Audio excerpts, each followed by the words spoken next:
Welcome, everyone. We'll get started in just a minute. People are still rolling in.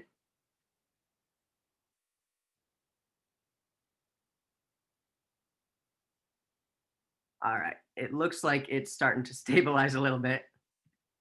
All right, so let's get started. Welcome, everybody, to the Greenwashing event brought to you by the Climate Change Program. My name's Bennett. I'm a sophomore at Washington University, and I'm majoring in environmental analysis, and I'll be moderating the panel today. So just a little short introduction to greenwashing. Greenwashing is when businesses exaggerate their sustainable practices in order to mislead and gain the trust of eco-conscious consumers. And it's a rising issue as environmentalism becomes more salient in consumers' eyes. And so we've got a panel of experts for you today to talk about it from different perspectives. In that panel, we have Professor Tim Bartley, a professor of sociology, Jenn DeRose, manager of Known and Grown, Victoria Donaldson, the Green Dining Alliance program manager, Jessalyn Kohn, an MBA/MPH candidate, and the leader of the Net Impact chapter at the Olin Business School, David Webb, a lecturer in environmental studies, and once again, we welcome you to the event. We're going to kick off with a short presentation from Jenn. So I'm going to pass off the baton to you to answer the question of what is greenwashing. Thank you, Bennett. Hello, everybody. Welcome. I have just a couple of quick slides for you to share about greenwashing, which has been a huge part of my life for a long time now. Not, actively greenwashing myself, but dealing with greenwashers, right? So I define greenwashing as when an entity tries to make itself appealing to customers who are concerned with lowering their environmental footprint, but often they do this without actually following through on meaningful action. There's money to be made in looking more sustainable or green than you actually are. Customers are willing to pay more for what they perceive to be ethical, like ethical or animal products that are raised ethically or humanely, or products that seem to do less environmental harm than alternatives. Unfortunately, this awareness is exploited by major corporations to manipulate normal people who don't have the time or resources to research every purchase. And to make things worse, there are very few safeguards in place to protect consumers from these false or misleading claims. And often these products come at a higher price, and there's, again, no meaning behind them. An example I always like to use, one of the most egregious examples, are the eggs that we all find at the grocery store. Claims that like natural and farm fresh are basically meaningless. There's no accountability measure to back up these claims. Even more baffling are vegetarian-fed claims on eggs. Chickens are not vegetarians. I work with many, many farmers, and they've told me before on multiple occasions, a chicken would eat you if they could, okay? They eat whatever they can get their little beaks on. Frankly put, greenwashing is easy to get away with, and therefore it's rampant. Even when there's an official definition for common terms, the reality is often far different from the perception. Nowhere is that more clear, to me anyway, than free range and cage-free eggs, both of which conjure up these images of idyllic pastures with happy chickens running around eating as they please, but the truth is far more grim. These animals have about as much space as a sheet of paper to live on, and they're crammed shoulder to shoulder in windowless warehouses, and they're often de-beaked, which is as bad as it sounds, so they don't peck each other to death. That's probably not what you're thinking of last time you bought cage-free eggs. Now, some companies are actually doing more to reduce their carbon footprint and create products responsibly, but because there's not a shared language among consumers, they compete against these false or dubious claims, and they don't get what I would argue is their fair share of the market. And unfortunately, that leaves the onus on customers to figure out what's real and what's fake. And hopefully our panelists will get into some of that a little bit later. I'm kicking it back to you, Bennett. Thank you. This next question is for Professor Webb. So guided by your studies of sustainability and business, you note varying degrees of greenwashing. Could you speak more about this continuum? Yeah, absolutely. Happy to. So sustainability in business, looking at businesses, a sustainable business is one they're radically transparent, they're candid, they're open about their operations. But as it turns out, there's a lot of companies who have realized unsavory practices that they can profit off of being deceptive or misleading. So when I talk about a continuum, you can think about a company that maybe offers an individual product, a consumer product. And on that product, you go to the store and you'll see words like eco, bio, green, earth-friendly, natural, non-toxic, chemical-free. There's thousands of them. And so these words are creating an image that this company somehow cares for the environment. And they're taking advantage of you as a sustainability or an environmentally oriented consumer to get your dollars, be more inclined to buy that product. It's one thing if that product, so say the company is producing that product and they're not doing anything for the environment. So you're voting with your dollars by buying that product, but they aren't really actually doing anything for the environment. Okay, so that's not good. But what if, continuing along this continuum of offense, what if their company is actively hurting the environment in their production processes? Now it becomes a little bit more egregious, a little bit more offensive. They are actively deceiving. They are engaging in hypocrisy. So they're saying one thing while actively harming the environment and using these eco labels and these eco terms to try to win your dollars. So it's one thing, you'll see this a lot in, it's really popular in like cosmetics, soaps, lotions, and as my Green Dining Alliance friends can attest, food. It's one thing if it's an individual consumer product. But now what happens if we scale that up to an entire industry? And continuing with this theme of looking at the continuum, what if that industry is something as large as, say, pharmaceuticals or life sciences? What if it is as large as oil and gas giants like Exxon, Shell, Chevron, BP? When we start looking at it at that scale, we realize that greenwashing can become very, very dangerous. And greenwashing is not new. It's been around for quite a long time, since 1986, when the environmental activist Jay Westerveld coined the term. And if you go back to the 80s, and speaking of the oil companies, I'll give you an example. Chevron commissioned in the 1980s a series of very expensive television ads to tout themselves as a pro-environment company. They had this campaign called, quote unquote, People Do. And the whole idea is showing Chevron employees protecting bears and butterflies, protecting sea turtles, and all different types of cute and cuddly animals. At the same time, they were actively violating the Clean Air Act, the Clean Water Act, spilling oil into wildlife refuges, and effectively doing the opposite of what their ads were promoting. It became a gold standard in greenwashing, and it's a study that's explored in the Harvard Business School to this day. And speaking of large and powerful, so we're going from individual consumer products to the oil industry. Let's fast forward from the 1980s to today, and let's look at large and powerful companies like Google, Amazon, Microsoft. All three of those major tech companies have been very, very vocal about their efforts to reduce the world's dependence on fossil fuels. All you have to do is visit their websites and you'll see it plastered all over. At the same time, these same companies are teaming up with fossil fuel industry to squeeze as much oil and gas out of the ground as they can. So as an example, Kate Brandt, she used to be Obama's chief sustainability officer. She now works with Google to help them make them a global leader, in her words, in reducing and even eliminating their dependence on raw materials and fossil fuels. So I don't want to completely disparage them. So Google's data centers use a ton of energy. And in 2012, they were getting about 34% of that energy from renewables. By 2017, Google was able to get that up to 100% of energy from renewables. That's great. And they should absolutely tout that as an achievement. They have found a way to leverage their technology and artificial intelligence and machine learning in particular to increase their efficiencies.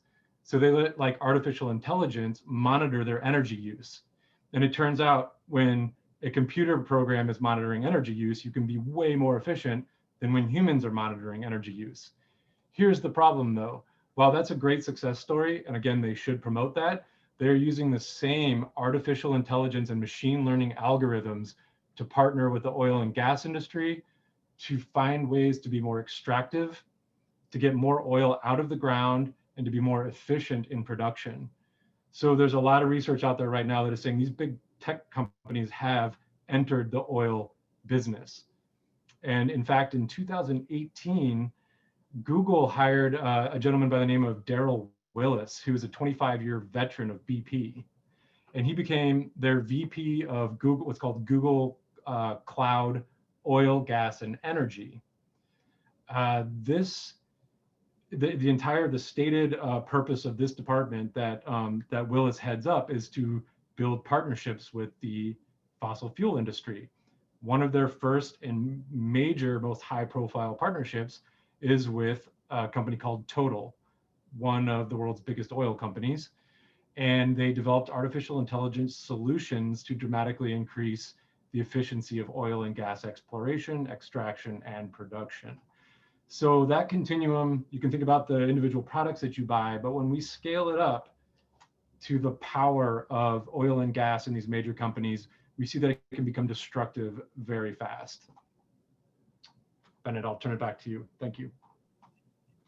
Thank you. This next question is for Professor Bartley. In your studies of global supply chains, where in the process have you seen greenwashing and what can we do about it? Great, thank you so much for the question, and thank you all for being here. I'm really happy to get the chance to talk to you about this. As someone who studies global supply chains,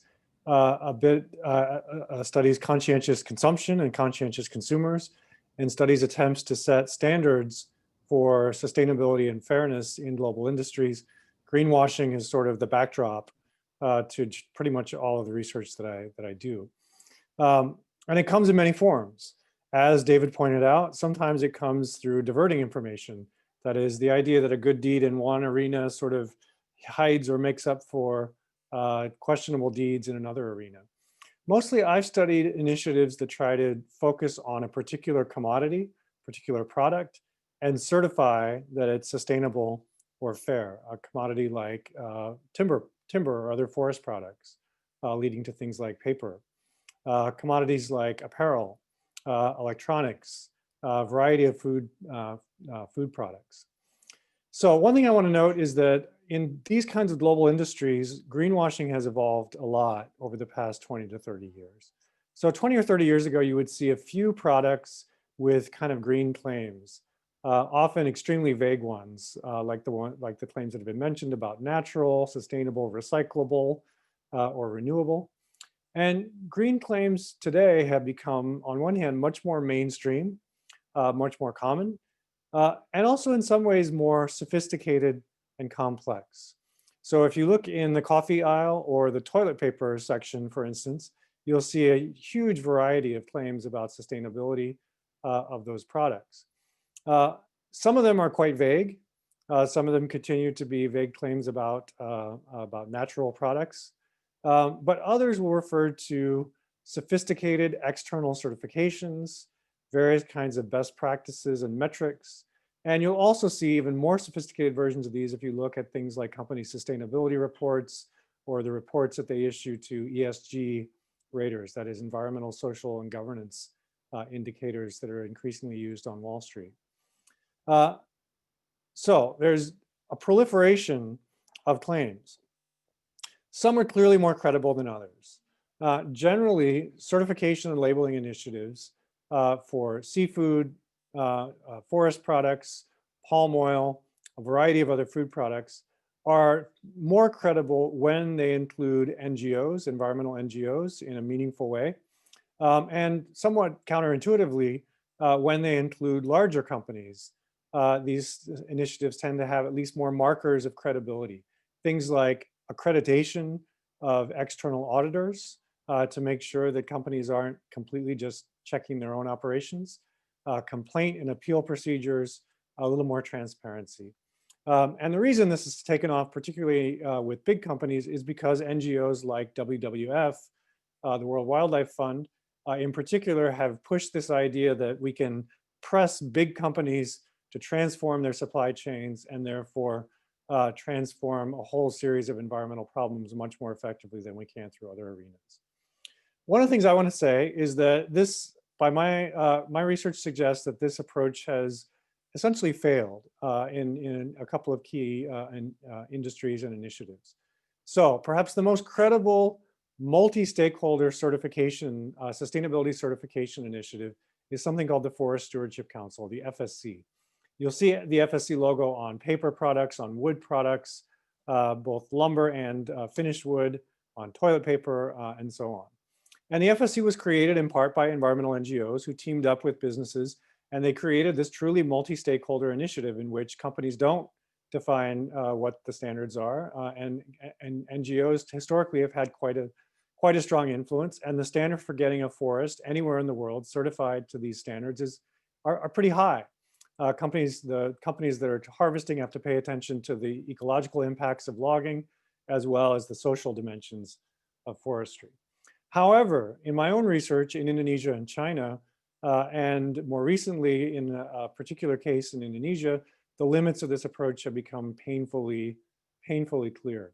So let me briefly tell you about a company called Corindo, which is actively clearing land in Papua for palm oil development, that is clearing forest land.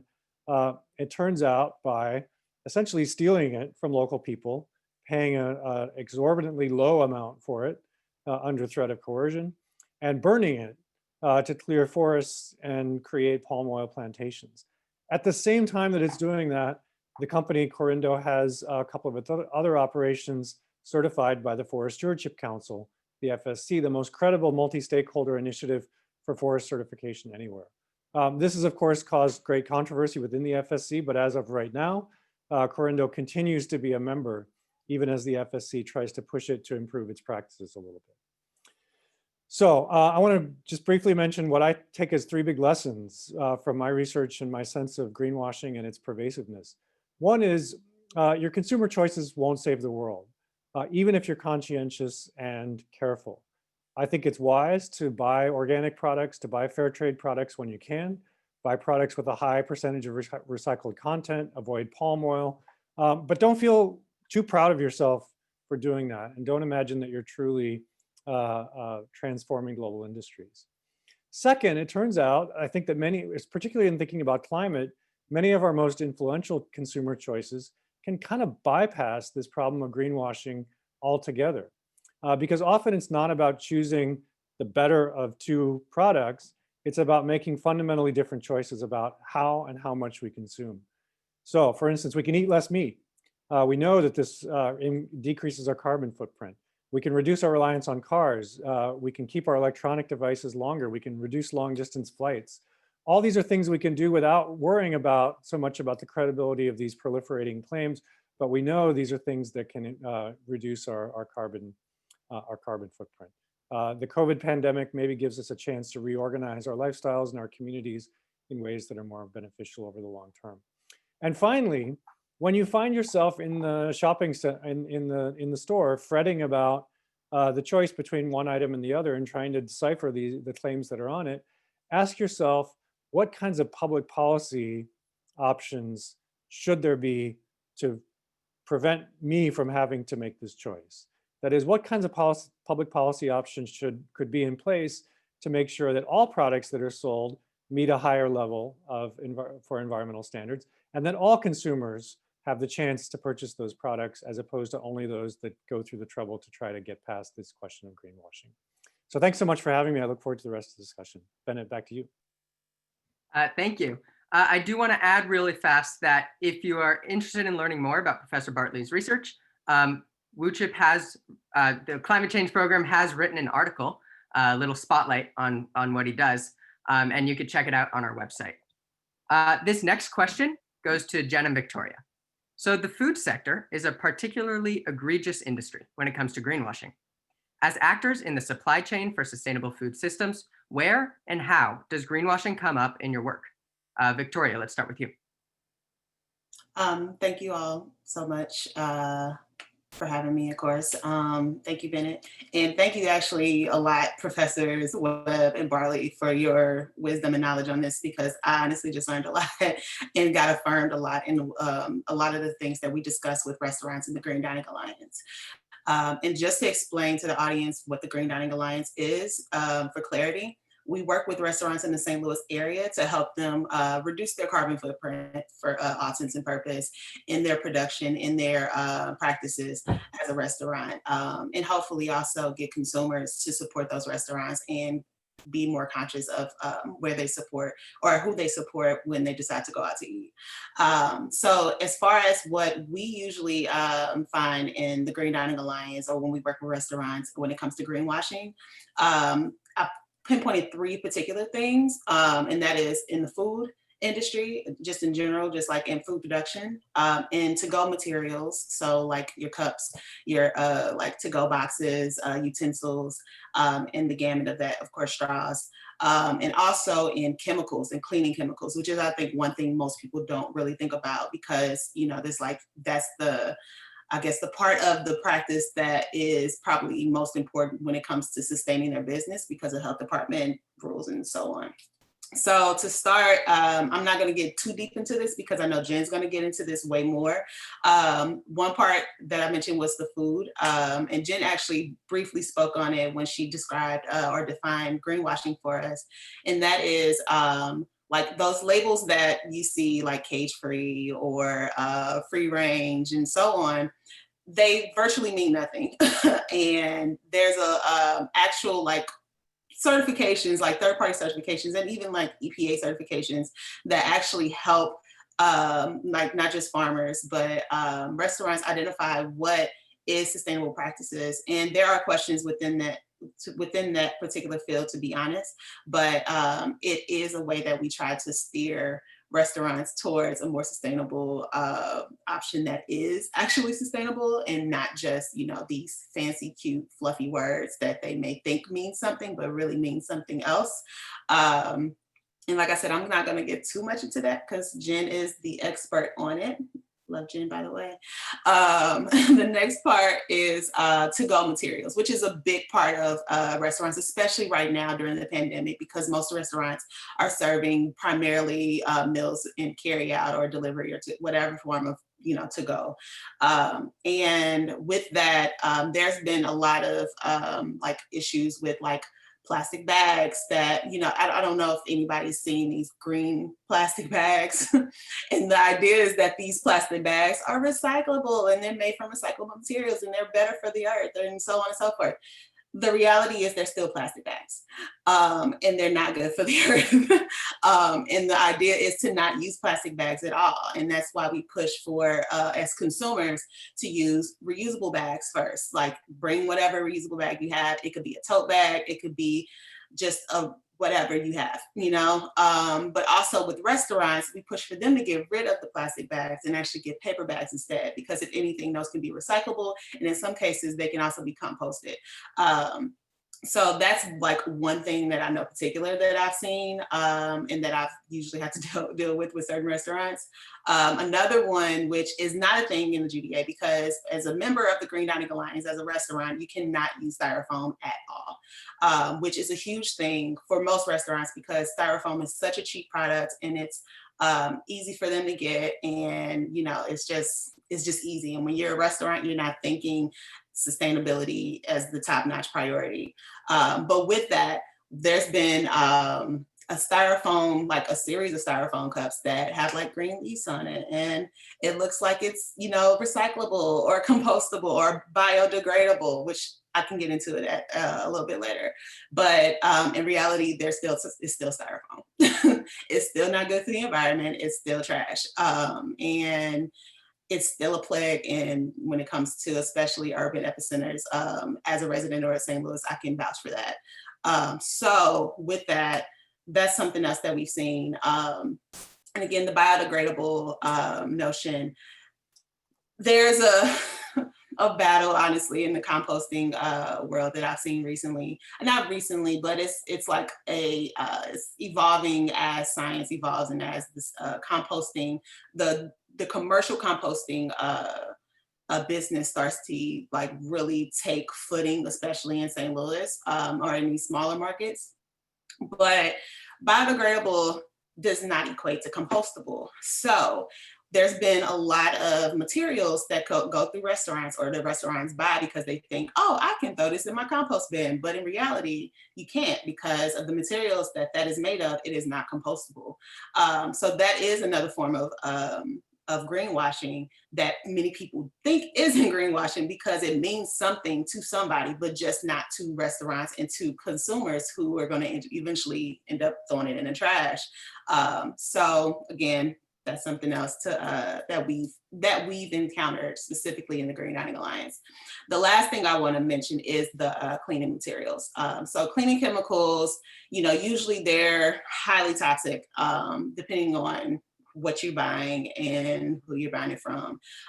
Fortunately, there are companies that are intentionally creating more sustainable or biodegradable cleaning chemicals that have less of an effect on our sewage system, on our water supply, and so on and so forth. And with that, of course, there are companies, just like there are to-go material companies, that have false narratives about their cleaning chemicals or don't have anybody to really vouch for their cleaning chemicals to say that it is safe for our sewage system or our waterways. And with that, they'll put stuff like a planet on there or a leaf on there to make it seem like we are good for the environment, but come to find out, it's really not.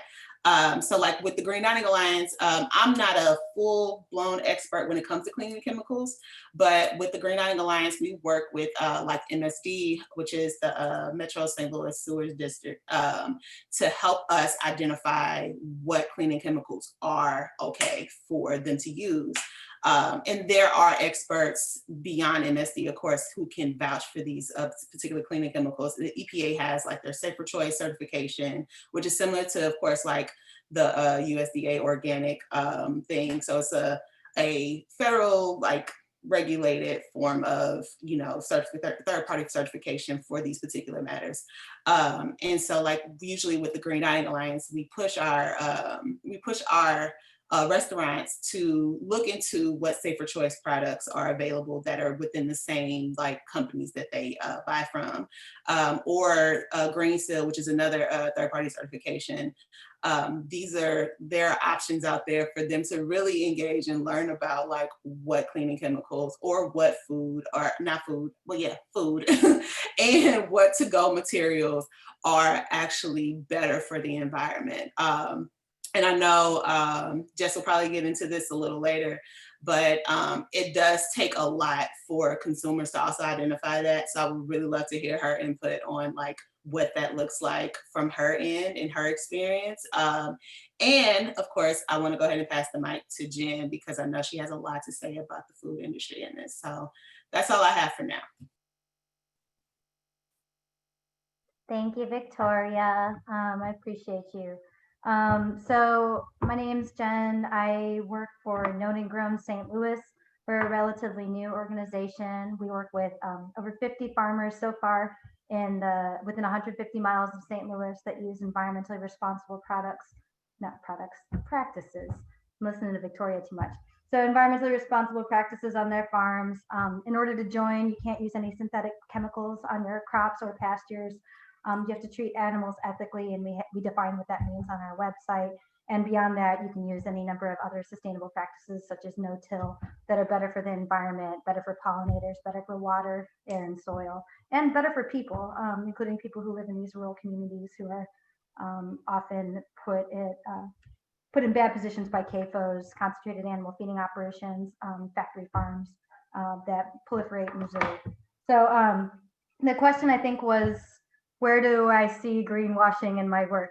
And funnily enough, I used to do Victoria's job. And so because of that, I worked with a lot of chefs in St. Louis. And the thing that I noticed more than anything else when I was talking to chefs is they wanted to buy from local farmers. They wanted to buy more environmentally responsible or ethical animal products, especially specifically eggs. And they would all tell me about how they got cage-free eggs. And I would have to explain to each and every one of them that they're paying extra for something that is slightly better than factory farmed eggs, but does not mean what they think it means. There was a conversation I had at least 100 times, and I still have that conversation today. And I just want to say that because I think it's important to understand that people greenwash without even realizing that they're greenwashing. I think it's something that we all do. And so I do my best to try to explain to them what it actually means and then show them alternatives to that. Alternatives do exist. So another thing that comes up in my work often is I think people think when they go to the farmer's market that all of the vendors are farmers who grow food and then sell food. And that is not the case, okay? Like farmers markets are often full of people who buy food from Produce Row, where produce comes from all around the world, and then they sell it for dirt cheap rates to customers who think that they're like actual farmers. And so None and Grown exists because we wanted a way to differentiate between the farmers who are actually using sustainable products and growing food within 150 miles of St. Louis versus other farmers or people sort of posing as farmers at these markets, so customers knew what they were getting into. We also have a lot of good relationships with chefs around St. Louis and distributors. I mentioned the chefs with the cage-free eggs situation. Chefs will also tell me that certain distributors in town, like the food that they're buying is local because of distributors they use. But again, that's just often not the case. A lot of the times the meat products that they're buying and the produce they're buying is coming from all over, even though the distributor is local. So local is one of these words that is greenwashed alongside natural, cage-free, farm fresh, eco, whatever else companies throw at customers. So, you know, it became important. It became obvious that we needed an organization like Known and Grown to help buyers, not just, you know, regular customers, but restaurants and retailers, so that they knew the actual practices of every farmer. We go and visit each and every one of our farmers. I don't unfortunately get to do that, but we have a farmer specialist who's got 30 years of certified naturally grown farming behind his belt, who goes and individually verifies that each farm is using the practices they say they are.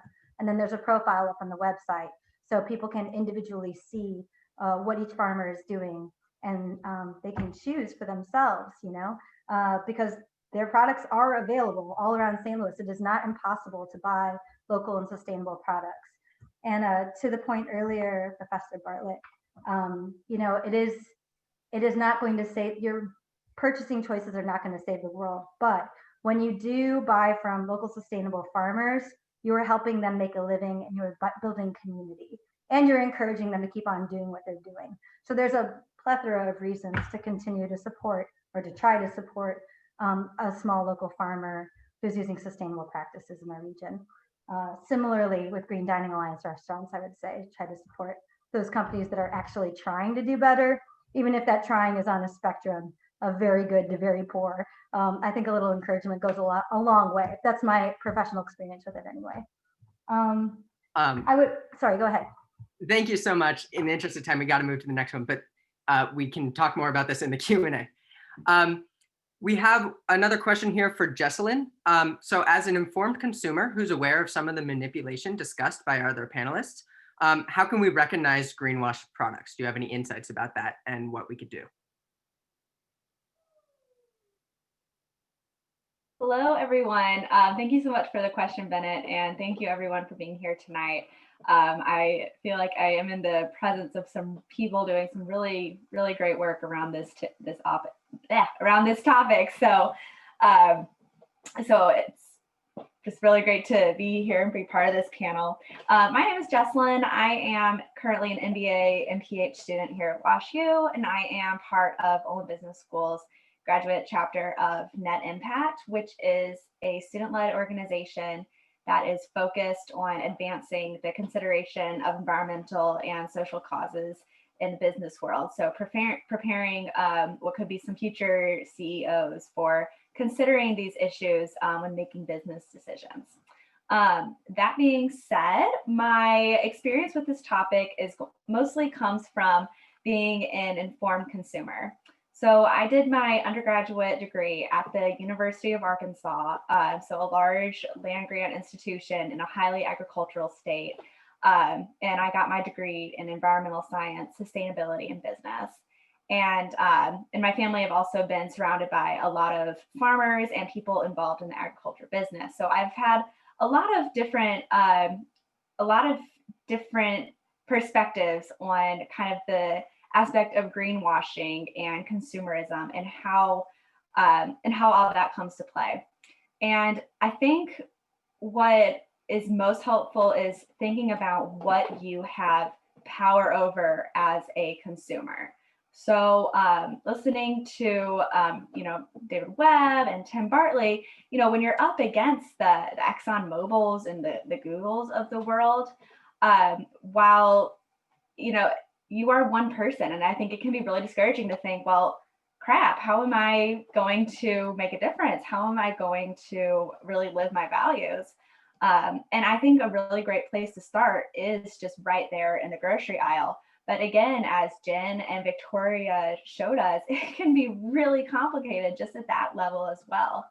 And so my suggestion as an informed consumer and kind of recognizing some of these greenwashing products is first getting in touch with what your values are and figuring out how you can understand what sort of labels align with those values. So for example, if you are really wanting to be someone who buys everything organic, great. But before, as you're making your shopping list, take an extra 2 minutes to just go on the internet and figure out, okay, what does organic actually mean? What sort of stickers and labels should I be looking for that mean that I can trust that this label is organic? Same for, free range, cage free.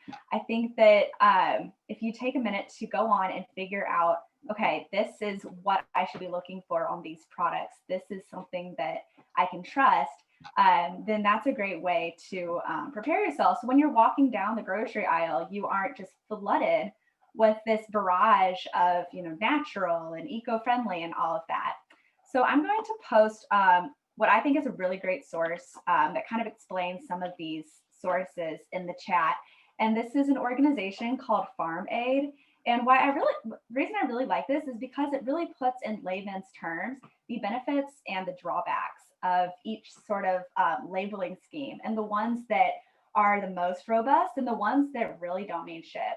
And I feel like you can really trust this organization because their mission is to support local and small family farmers. They do not have a necessarily an agenda of supporting, non-organic versus organic products, or non-GMO versus GMO, or supporting a specific cause. What they do is they provide aid to local farmers and to family-owned farms to help them keep their businesses running. And so they don't necessarily have a dog in the fight for what sort of label you should be looking for. And I think that sort of nonpartisan third-party organization was what you really need to be looking for when you're looking at these different labels. And so, just like going through a few of them, if you're looking to shop organic, there's a lot of products out there that claim they're organic, but unless they have that USDA organic certified label on them, then you really don't know what that means. It doesn't cost anything for a company that doesn't have sustainable and environmentally friendly practices to slap a label on there and say it does. And then they can charge significantly higher prices for that, for that product. And so, you're contributing to the perpetuation of just this financial incentive to, slap a label on without actually backing up what you're doing. And so I think really just what you can do is before you go to the grocery store, just be prepared. And if you see a label and you're like, ooh, I don't really recognize that one, I'm not really sure what that means, assume it's a loadable, because it probably is.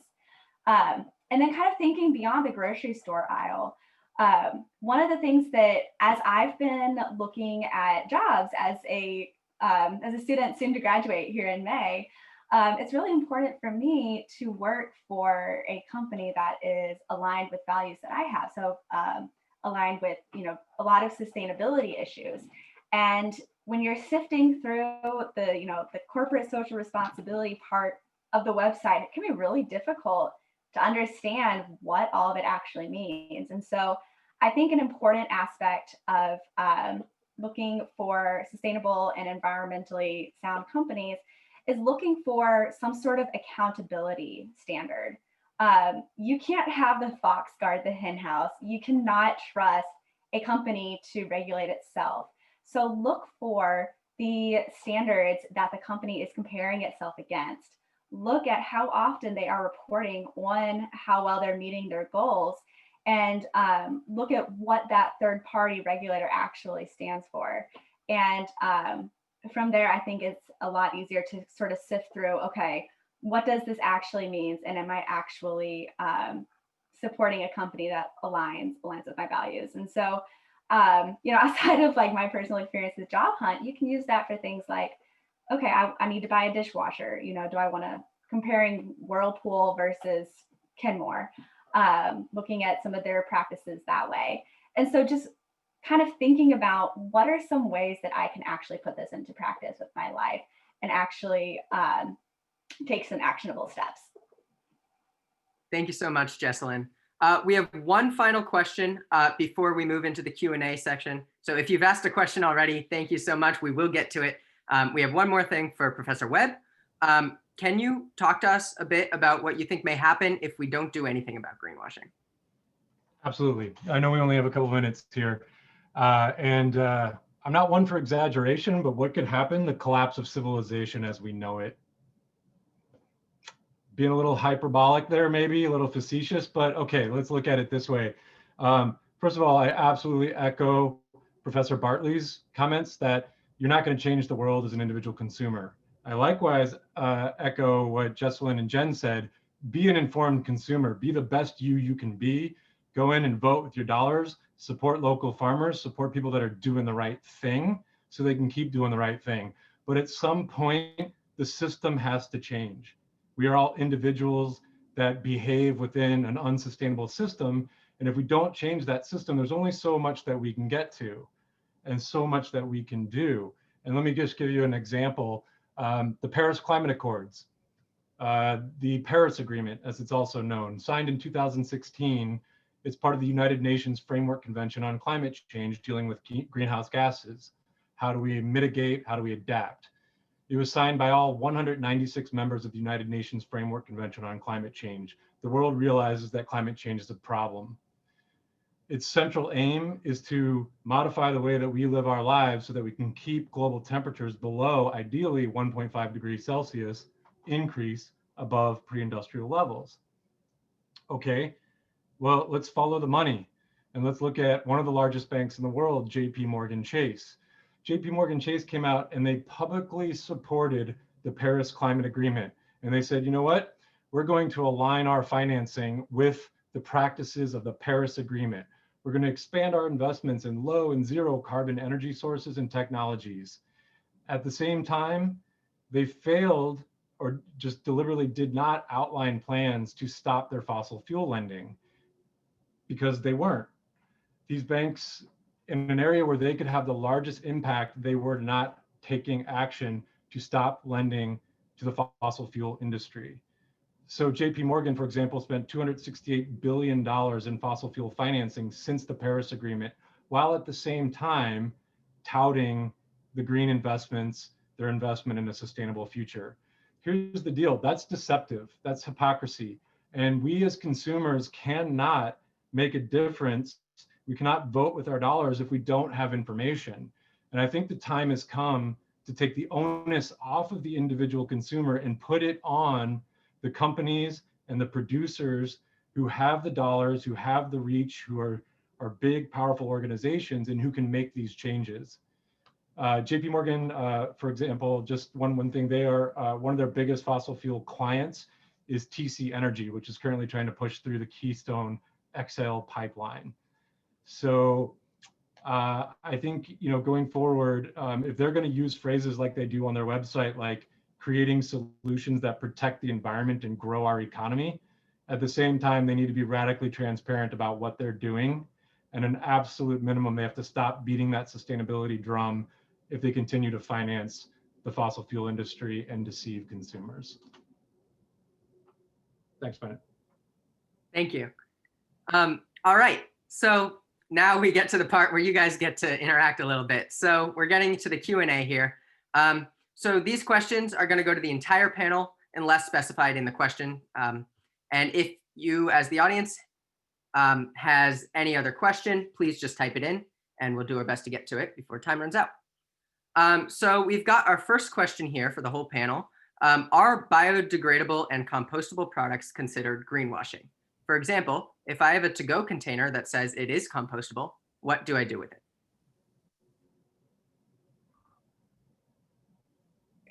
I guess, Jen, you want to answer that? No, that's you. I was going to say, Victoria, you're the expert. So the issue that I have personally with, or I guess personally and professionally with compostable materials is that compostable or commercial composting, which is really the only way you can break down compostable containers properly, is not available to everyone. It is really only available, at least in St. Louis, to businesses, and in our instances to restaurants. Now, some restaurants are like generous because they understand the impact that that has. They are generous and may allow you to use their, bin whenever you have a to-go material that, is compostable. But unfortunately, it is not available to residential, for residential composting at all. And even with that, oh shoot, I just lost my thought that quick. Let me backtrack real quick. So actually, in addition to the compostable materials, if you take these compostable materials, which, in reality, if it is broken down properly, it is the best form of to-go materials that you should take. But if you can't take it home, if you can't compost it, you're going to end up throwing it in the trash and it's just going to go in the landfill, just like everything else that you may get. And we've had this dialogue with some composting facilities, not just in St. Louis, but outside of St. Louis, about the actual compostability of those materials in their system. For instance, the straws that most people prefer to get, the compostable plastic straws at restaurants, those are not always composted because the vendors, the compost facilities don't know if they're plastic or if they're compostable. They don't have a solid system to identify compostable plastic from regular plastic. So again, all of that really ends up in trash. So compostable is great. However, the system is still maneuvering, trying to figure itself out basically, so that you can actually compost those materials. So for me, I go with the, reduce, reuse, recycle method. So first, reduce the amount of materials that you're taking home or that you're receiving from a restaurant. If you don't need those materials, don't take it. Reduce, reuse. Use reusables first after that, and then recycle if you can. And that goes for compostable recycling or plastic recycling.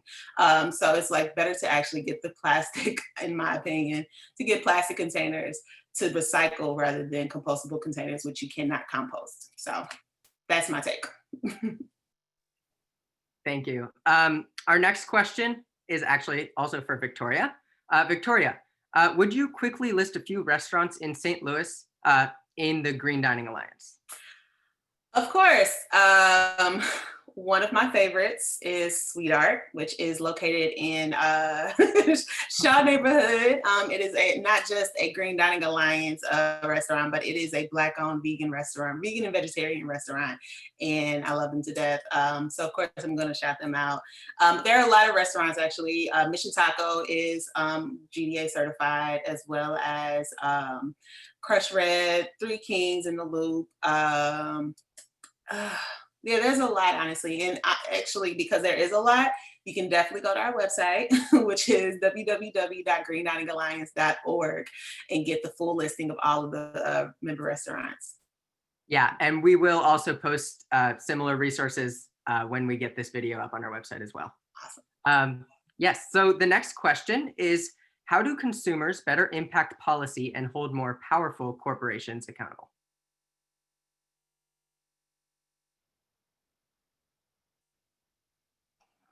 I suppose I should speak to that.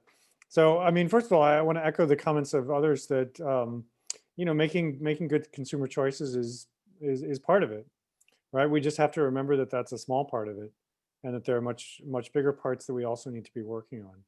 I think the political tides are potentially changing at this moment. And so I think at the national level, the key thing is for environmental groups and environmental justice groups and climate groups to be prepared to put a tremendous amount of pressure on the Biden administration to not only go back to what had happened before the Trump administration with the Paris Agreement, for instance, but to go much further than it happened before. And I think it's going to take, obviously, voting in and supporting elected officials that support or that are serious about dealing with climate change. It may be something like the Green New Deal, but it's also going to take protests to push even an administration that's modestly friendly to environmental issues to go much further. And so I think we have to be ready to not just sit back and feel like things are going to be better now, but to really push for them to get significantly better.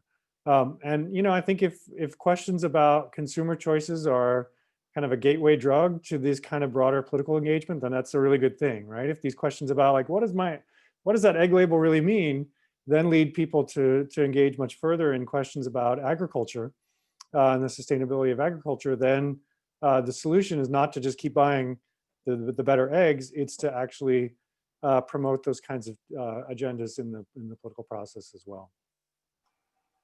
I'd like to add on to that, if you don't mind. I think, it's been said a couple of times in this presentation, but vote with your dollar. Really, put your wallet where your mouth is. And but in addition to that, vote with your ballot and vote with your voice. If supporting environmental initiatives is important to you, then show up on election day, show up by calling your representatives, especially at local elections. We've seen that it's a lot easier to get initiatives in place on the municipality or the city level. And so it's really important to engage with your local elected officials and make sure that they understand that this is an issue that's important to their constituents. And so, that goes all the way from the school board up to, the House of Representatives, Senate, and federal elections. So just use what you have to advocate for what you want. Thank you. Let's do one more very quick one, and then we have a few closing remarks. This again goes to the whole panel. What is the connection between greenwashing and social justice?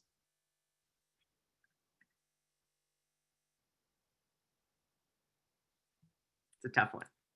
So, a term that we haven't used that has many of the same dimensions is fair washing, right? So in the 80s, people started talking about greenwashing. In the 90s, the new version was fair washing, which is an attempt, particularly on a global scale, to suggest that products are somehow promoting social justice in addition to promoting environmental sustainability. And many of the same problems, and I think many of the same solutions are relevant. In my own work has looked at both labor standards and environmental standards, and in some ways the best environmental standards are a little more credible than the best labor standards, but neither has actually lived up to their promise.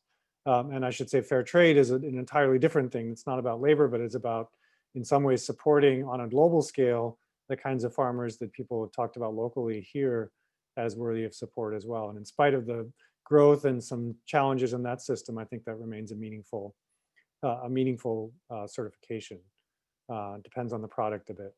But so I think we could be having exactly the same panel in some ways about social justice and corporate claims about social responsibility supporting diversity, local, nationally, and globally. And many of the recommendations and analyses would be very similar. Awesome.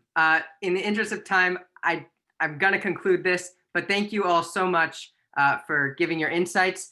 If you're in the audience, don't go just yet. We have one more thing. So this is the last climate conversation of the semester, but we will continue the series next semester. And so we wanted to release a little crowdsourcing poll to the community to see what other issues you want us to talk about next semester. So I'm going to attempt to share my screen here. And if you just hop on, can you guys all see the Menti poll right now? No. Not yet. It's just black. There we go. There we go. Okay. Yes. So if you could hop on to menti.com and enter in that code or click on the link, I believe, then we can get a sense of what people want us to cover next semester. And thank you for the panel. Read the code once just so people hear it too. Oh, sure. Yeah. The code spoken aloud is 67 13 73 2.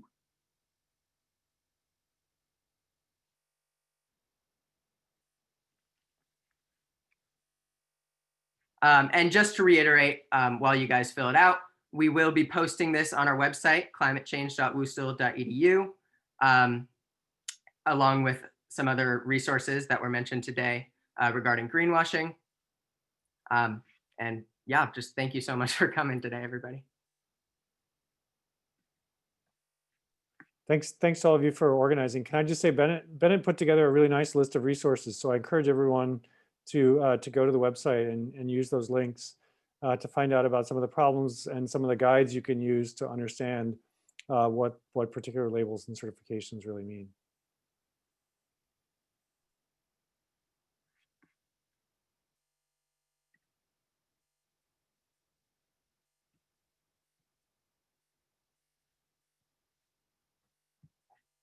Awesome. Thank you guys, everybody, for filling this out.